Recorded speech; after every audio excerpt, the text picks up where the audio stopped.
বাচ্চা যেমন কথা বলে, আমি খাবো না, কেন খাবো না, খাবো না, আমি নির্বাচনে যাব না, কেন যাব না, যাব না বিএনপি বিষয় সেখানে। বিএনপি আওয়ামী লীগকে পুনর্বাসিত করার চেষ্টা করতেছে। আরে ভাই কি কমু, আমার আর ভালো লাগে না এখন যে আপনারাই এই দেশকে মুক্ত করেছেন। তা যদি হয় আরেকবার দেশটাকে মুক্ত করেন না, দেশের প্রশাসনের বিভিন্ন প্রতিষ্ঠানের সচিবালয়ের ভিতরে এই দেশে যে শত্রুগুলো বসে আছে, আওয়ামী লীগের দালালরা বসে আছে, তাদেরকে কেন আপনারা বের করেন না? এখন নির্বাচন করা সম্ভব না, কারণ প্রশাসনের সব জায়গায় বিএনপির লোক বসা আছে। আরে ভাই 17 বছর আওয়ামী লীগ দেশ শাসন করলো, আপনি বিএনপির লোক কই পাইলেন আমি তো বুঝলাম না। 17 বছরে বিএনপির লোক মহিলা ভূত হয়ে গেছে, একটাও নাই। এখন আপনারা বলেন বিএনপির লোক সব প্রশাসনে বসে দিচ্ছে। এই সমস্ত কথাবার্তাগুলা নেহায়তি বাচ্চাদের কথা মতো বলতেছেন।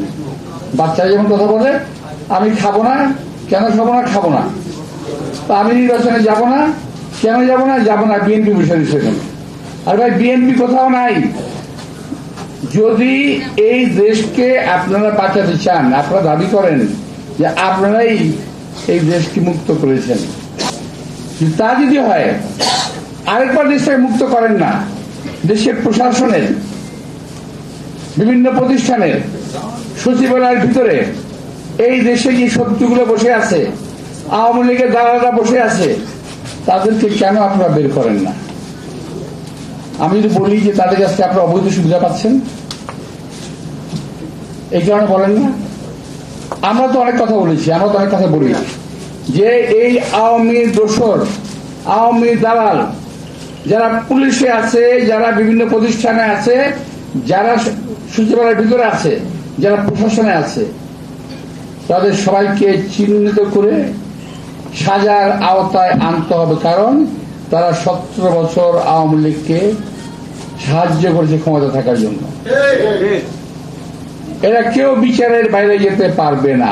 আর একটা কথা, ইদানিং একটা গ্রুপ চালু করছে, খুব চালু, আমি জানি নাকি ফেসবুক আপনারা দেখেন এবং কাজ করেন, তাদের বলছি যে এখানে প্রতিবাদ করবেন। তারা বলার চেষ্টা করছে কি জানেন, বিএনপি আওয়ামী লীগকে পুনর্বাসিত করার চেষ্টা করতেছে।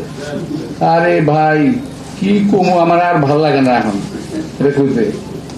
আরে ভাই 17টা বছর এদের যন্ত্রণায় পাগল হয়ে গেছি, পরিবার পরিজন সহ অশান্তিতে ভুগেছি, অসুস্থ হয়ে পড়েছি, অকালে বৃদ্ধ হয়ে গেছি, অনেক পরিবার ধ্বংস হয়ে গেছে বিএনপির এই আওয়ামী লীগের অত্যাচারে। বরং আমি বলতে চাই, আওয়ামী লীগকে যারা দেশে পুনর্বাসিত করার চেষ্টা করবে, তাদের বিরুদ্ধে আমাদের সংগ্রাম অব্যাহত থাকবে।